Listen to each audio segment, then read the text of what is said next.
Tämän tuokion aiheena on leikkaaminen ja kopiointi ja näiden välinen ero.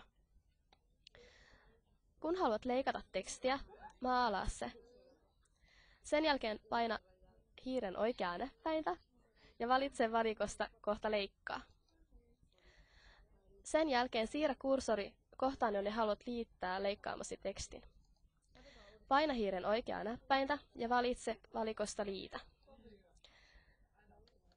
Kun taas haluat kopioida tekstiä, se onnistuu myöskin maalaamalla ensiksi ja painamalla oikeaa näppäintä ja valitsemalla kohta kopioi. Kun haluat liittää kopioimasi tekstin kohtaan, niin laita kursori sinne ja paina hiiren oikeasta näppäimestä. Valikosta valitset kohdan liitä. Näin juuri kopioimasi teksti kahdentuu haluamasi kohtaan.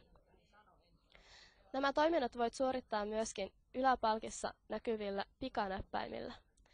Maalaa ensin teksti ja sen jälkeen valitse yläpalkista haluamasi pikanäppäin. Tässä kohtaa leikkaa. Ja näin maalaamasi teksti siirtyy leikepöydälle. Kun haluat liittää juuri leikkaamasi tekstin, paina pikanäppäintä liitä ja teksti siirtyy kursorin kohdalle.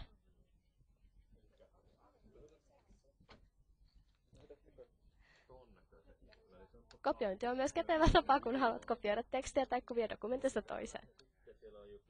Myös kopiointi onnistuu pikanäppäimellä yläpalkista.